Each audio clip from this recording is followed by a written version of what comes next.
Hello students. आज हम लोग oxidation, hydroboration and polymerisation of alkenes को स्टडी करेंगे। Hydroxylation and oxidation, these are same. So hydroxylation of the alkene is the best method for the synthesis of 1,2-diols with the special feature of permitting stereochemical control by the choice of the reagent. So this is alkene. There is one sigma bond and one is pi bond. So alkenes on reaction with oxidizing agents, these form 1,2-diols. This is 1,2-diol. And these are dihydroxy alcohols contain 2 hydroxyl groups on the adjacent carbon atom. जो double bond होता है हमारा, double bond के जो adjacent carbon atoms हैं उसी पर जो है 2 हाइड्रोक्सिल ग्रुप्स जो हैं वो आ जाते हैं after oxidation. So the reaction is the addition of 2 hydroxyl groups to the double bond. So this is alkene,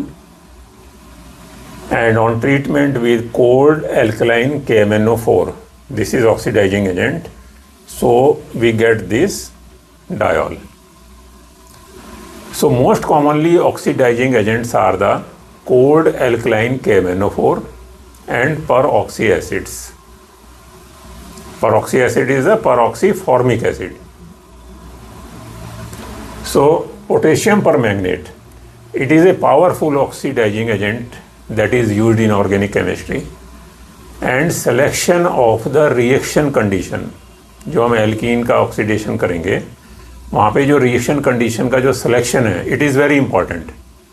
तो वहाँ पर हमें एसिडिटी को देखना है कि कितना रखना है, temperature, quantity of the reagent to get the desired product. Otherwise क्या होगा कि ओवर ऑक्सीडेशन हो जाएगा और हमें जो प्रोडक्ट्स हैं वो दूसरे मिलेंगे. सो कैसे करेंगे हम oxidation? Alkene and aqueous potassium permanganate, और better it is alkaline potassium permanganate, या तो aqueous potassium permanganate. Aqueous means if potassium permanganate dissolved in water, और alkaline potassium permanganate are stirred at room temperature. ये reaction जो है room temperature पर ही हो जाती है. The reaction produces hydroxyl ions,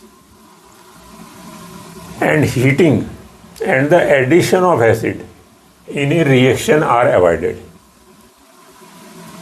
हम हीटिंग को भी अवॉइड करते हैं और एसिड को भी अवॉइड करते हैं because in presence of more vigorous reaction conditions further oxidation of the diol occur.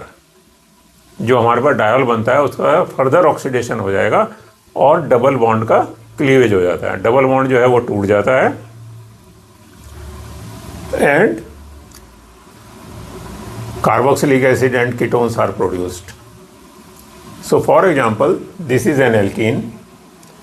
In aqueous KMnO4 solution it produces the ethane 1,2-diol. So this is vicinal glycols. Adjacent carbon atoms के ऊपर जो है तो 2 hydroxyl group जो हैं वो हमारे आ जाते हैं. So this is the oxidation in aqueous potassium permanganate. So oxidation और हाइड्रोक्सिलेशन विद परऑक्सीफॉर्मिक एसिड, अगर हम परऑक्सीफॉर्मिक एसिड से करेंगे, is carried out by allowing the alkene to stand with a mixture of hydrogen peroxide and formic acid for few hours. कुछ घंटों के लिए जो है हम alkene and hydrogen peroxide and formic acid का मिक्सचर को रख देंगे और उसके बाद हम हीटिंग करेंगे, heating the product with water to hydrolyse certain intermediate compounds. तो हमारे पास जो है, for example, if we take this propylene, here it is double bond, so this is peroxyformic acid, so we get the 1,2-propane diol. On the vicinal carbons we get the 2 hydroxyl groups. So what is important here, This is the most important method for the synthesis of 1,2-diols with special feature of permitting stereochemical control by the choice of the reagent. Clear? Now, if we take potassium permanganate in the acidic conditions, then, for example, this is 2-methyl propene, and in acidic conditions we get the propane 2-one. तो यहाँ से जो है ये double bond जो है उसका भी ब्रेक हो जाता है and we get the acetone, that is propane 2 bond. And if we take but 2 in, so we get the ethanoic acid 2CH3COH. तो यहाँ से ये CH3CH डबल बॉन्ड CH3, तो ये जो ब्रेक हो जाएगा डबल बॉन्ड यहाँ से, तो 2CH3COOH, so we get the ethanoic acid. So these are the more vigorous conditions in acidic KMnO4. तो ये आपको ये डिफरेंस यहाँ पर मालूम होना चाहिए कि अगर हम एल्कलाइन और एक्वस से करेंगे तो हमें क्या प्रोडक्ट मिलेंगे, और एसिडिक कंडीशन में अगर हम करेंगे तो हमारे पास क्या प्रोडक्ट बनेंगे. सो आप जो है लेक्चर्स को जो है सुनते रहिए, आपको हर लेक्चर में जो है कुछ ना कुछ नई चीज़ें मिलेंगी, और आप जो है चैनल को सब्सक्राइब कर लीजिए. So these methods are used for the analysis of alkenes. Alkene is the best characterized by its property of decolorizing a solution of bromine in carbon tetrachloride or a cold dilute neutral solution of KMnO4. This is the Bayer test. Cold dilute neutral solution of KMnO4, if we this solution add into the alkenes or bromine in carbon tetrachloride, so we get this is colorless. The bromine यहाँ पर add हो जाता है तो we get this solution, it is colorless. Similarly, if we add the aqueous solution of potassium permanganate, this is the Bayer reagent, so we get the manganese dioxide, this is brown precipitate, and this is the colorless product. So here we can identify that this is alkene or alkane. तो alkane जो है वो ये test नहीं देंगे. If the compound is pure, the bromine और permanganate test would be sufficient to differentiate an alkene from alkene. अगर compound pure है हम इसको तभी डिफरेंशिएट कर सकते हैं alkene from alkene. Suppose alkene अगर इम्प्योर होगा तो वो भी ये टेस्ट दे सकता है, लेकिन अगर प्योर कंपाउंड है तो एल्कीन वो टेस्ट नहीं देगा और केवल एल्कीन ही देंगे. और an alkene from an alkyl halide, alkene को हम एल्काइल हैलाइड से जो है डिफरेंशिएट कर सकते हैं. एल्काइल हैलाइड, अब सपोज कोई क्वेश्चन पूछता है कि भाई आप एल्काइल हैलाइड और एल्कीन को कैसे डिफरेंशिएट करेंगे, तो हम उसमें जो है पोटेशियम परमैंगनेट का सॉल्यूशन डालेंगे या कार्बन टेट्राक्लोराइड में जो है ब्रोमीन मिक्स करके डालेंगे, तो दैट विल बी कलरलेस. लेकिन ये जो टेस्ट है वो एल्काइल हैलाइड नहीं देंगे. और an alkene from an alcohol, alkene ये टेस्ट देंगे, एल्कोहल ये टेस्ट जो है वो नहीं देंगे. So decolourisation of permanganate does not prove that a compound is an alkene. It tells us only that the compound contains some functional groups that can be oxidized by permanganate. So alkene alkene को हमें differentiate करना है, वो तो हमें बताएगा alkene and alcohol, alkene and alkyl halide, ये differentiate बताएगा. लेकिन डीकलराइजेशन का मतलब है कोई भी कंपाउंड जो है it contains some functional groups that can be oxidised by permanganate. So the compound may be an alkene, alkyne, an aldehyde, or any compound that may easily be oxidized. So specifically, if somebody asks question, then that will be the answer. So the test mostly used for alkenes, but limitations are also there. Rapid decolorization of bromine in carbon tetrachloride without evolution of HBr, a test also given by alkyne. ये जो test है ये alkyne भी ये test देता है without evolution of hydrogen bromide. And decolourisation of cold dilute neutral aqueous permanganate solution, a test also given by alkyne and aldehyde. ये alkyne and aldehyde, क्योंकि एल्डिहाइड का भी ऑक्सीडेशन हो सकता है और एल्काइन का भी ऑक्सीडेशन हो जाता है। Solubility of alkenes in cold concentrated sulfuric acid. This test is also given by many other compounds, including those which contain oxygen and form oxonium salts. And alkanes and alkyl halides are not soluble in cold concentrated sulfuric acid. Alkanes और alkyl halide जो हैं वो sulphuric acid में soluble नहीं है, लेकिन alkenes जो है वो soluble हैं. And alcohols and ethers are soluble in sulfuric acid, but gives a negative test with bromine in carbon tetrachloride and Bayer test. So these are important things where we can differentiate between alcohol aldehyde from the alkenes or alkynes. Now the hydroboration and then oxidation. कैसे होता है? This is the borane and this is the complex with the tetrahydrofuran and this is an alkene. So if you see here, this is the borane. This is highly unstable because this boron it doesn't have the complete octet. So diborane, this is the diborane, 2 molecules of borane. So diborane is the dimer of the hypothetical BH3 because it does not exist. Tetrahydrofuran solvent, this is the tetrahydrofuran solvent that is a complex with the borane. So tetrahydrofuran solvent is used for hydroboration. In tetrahydrofuran the reagent exists as monomer. Tetrahydrofuran में जो है ये reagent जो है monomer की तरह exist करता है, मतलब सिंगल एक borane in the form of acid base complex. So what is the borane tetrahydrofuran complex? This is the tetrahydrofuran borane complex. So it is a charge transfer complex. Tetrahydrofuran is a Lewis base. It donates its unshared electron pair to this boron to an electron deficient Lewis acid such as borane. The electrostatic attraction between the component is not as strong as a covalent bond. ये जो attraction होता है ये इतना strong नहीं होता है जितना कि कोवेलेंट बॉन्ड स्ट्रांग होता है, but it is sufficient to make the complex behave as a covalent compound. लेकिन ये बिहेव ऐसे करता है कि जैसे कि ये कोवेलेंट कंपाउंड है, क्योंकि जो BH3THF जो कॉम्प्लेक्स है आपका या इसका जो सॉल्यूशन है can be distilled without decomposing, क्योंकि ये डिकम्पोज उसमें नहीं होता है. So it behaves as a covalent compound. So कैसे रिएक्शन होती है? Alkenes react with the reagent diborane and undergo hydroboration to yield alkyl boranes.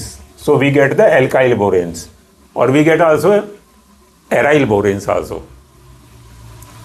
So these alkyl boranes on oxidation give alcohols. Reaction is carried out in ether. जो reaction जो करी जाती है, जैसे for example tetrahydrofuran में जो आपका borane आता है उसका तो सॉल्यूशन ही जो है वो ऐसे आता है. So reaction is carried out in ether or commonly tetrahydrofuran or diglyme. What is diglyme? Diglyme is the diethylene glycol methyl ether. This is the diglyme and this is the diethylene glycol and this is the methyl ether of this compound, diethylene glycol. So reaction कैसे होती है? So this is an alkene and this is the borane in tetrahydrofuran solution. So we get the ये BH2 जो है आपका यहाँ पर इस कार्बन के पास जो है ये ऐड हो जाता है, and after oxidation we get the this alcohol.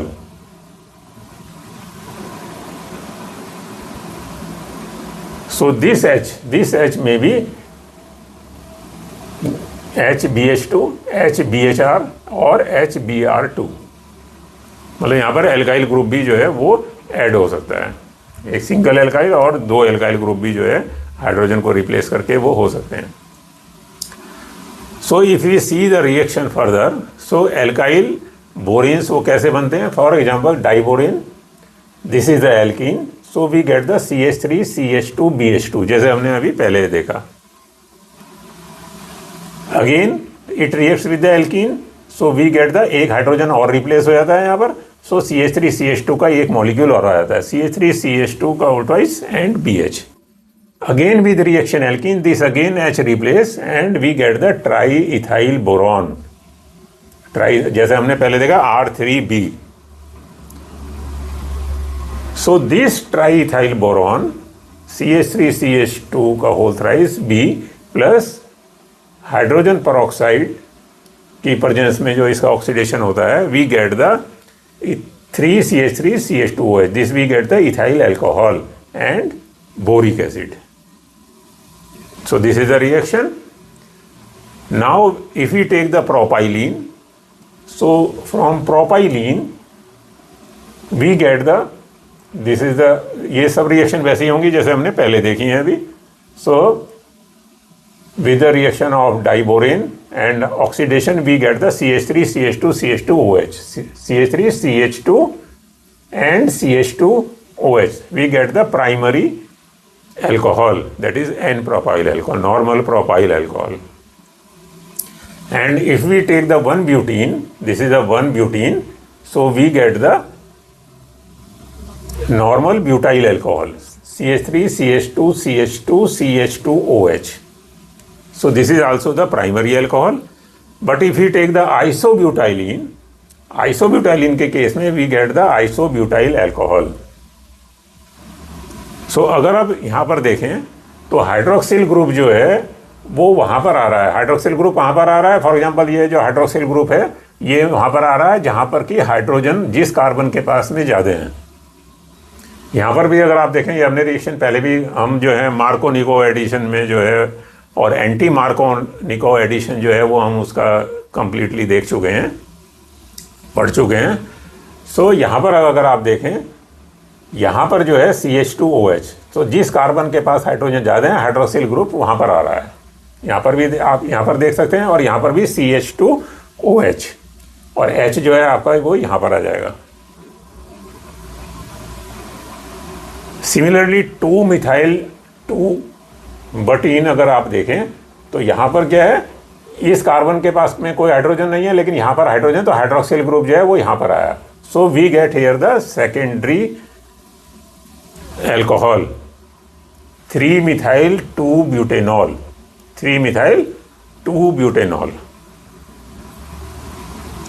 and 3,3-dimethyl-1-butene. If we take 3,3-dimethyl-butane, so we get the hydroxyl group here, CH2OH, and here one CH2 and CH2OH. This is the primary because this जहाँ पर hydroxyl group जुड़ा हुआ है ये वाला जो carbon है केवल एक कार्बन से जो है वो जुड़ा हुआ है। And this is secondary because जिस कार्बन के पास जो है हाइड्रोक्सिल ग्रुप है वो जो कार्बन है वो एक इस कार्बन से जुड़ा हुआ है और एक इस कार्बन से जुड़ा हुआ है, तो this is the secondary. So what is the important conclusion here? The reaction of 3,3-dimethyl-1-butene shows a particular advantage of the method. यहाँ पर जो है रीअरेंजमेंट्स नहीं होते हैं। Rearrangements do not occur in hydroboration since carbocations are not intermediates. So this method can be used without any complications that often occur in other addition reactions. So what is important? Hydroboration oxidation process gives products corresponding to anti Markovnikov addition, क्योंकि अभी हमने देखा hydroxyl group वहां पर जाता है जिस carbon के पास में हाइड्रोजन ज्यादा हैं। So it follows anti Markovnikov addition of water to the carbon carbon double bond. ये जैसे हमने वाटर वाले में पहले हम लोग ऑलरेडी देख चुके हैं, एंटी मार्कोव-निकोव वाला आप हमारा वो देख सकते हैं लेक्चर। तो ये जो है this follows the anti Markovnikov addition hydroboration oxidation reaction. Now the third reaction is the polymerization of alkenes. Polymerization of alkenes. So for example अगर आप यहाँ देखें, अगर हम इसको जो है एल्कीन के मॉलिक्यूल्स माने, suppose this is one molecule of alkene, this is one molecule, there are so many molecules, अगर हम इनका पॉलीमराइजेशन करते हैं तो हमारे पास पॉलीमर आ जाता है। सो these are the monomers. If we do the reaction, so we get the polymer. So this is the polymer. So this is monomer and this is the polymer. तो यहाँ पर जो है वो पॉलीमर्स जो है उनका फॉर्मेशन हो जाता है अगर हम एल्कीन्स का पॉलीमराइजेशन करेंगे। और हमारा जो डेली टू डेली लाइफ में जो पॉलीमर्स हैं एल्कीन्स के, उनका काफ़ी जो है इम्पॉर्टेंट यूजेज हैं। So the process of joining together many smaller molecules to form very large molecule is known as polymerization. Simple definition: the compound composed of these very large molecule is known as polymer. जो हमने देखा अभी large molecule, that is polymer. Greek में हम poly plus meros means many parts. And the simple compound from which polymers are made are called monomers. Mono means one, जो simple compound है। For example अगर आप starch देखें, जो potato के अंदर स्टार्च है, तो पोटैटो आप सभी लोग जो है उसको खाते होंगे, लेकिन जो पोटैटो को जो अंदर स्टार्च है उसके अंदर, that is a polymer. Starch is a polymer. Similarly जो सेलुलोज है, जिसके हम कॉटन के जो कपड़े पहनते हैं या कॉटन के जो शूज़ आते हैं, तो कॉटन जो है it is a cellulose and cellulose is a polymer. So starch भी पॉलीमर है एंड सेलुलोज भी पॉलीमर है, लेकिन उसका जो मोनोमर है that is glucose. Cellulose and starch दोनों का जो पॉलीमर है, मोनोमर है, दोनों का जो मोनोमर है दैट इज ग्लूकोज। सो उसमें क्या होता है कि ग्लूकोज के काफ़ी सारे जो मॉलिक्यूल्स हैं वो आपस में जुड़ने के बाद जो है वो एक पॉलीमर बनाते हैं। So that is starch and these are the natural polymers, starch and cellulose. So ethylene is heated. कैसे हम पॉलीमराइजेशन करेंगे? Ethylene is heated under pressure with oxygen. A polymer is obtained with high molecular weight about 20,000।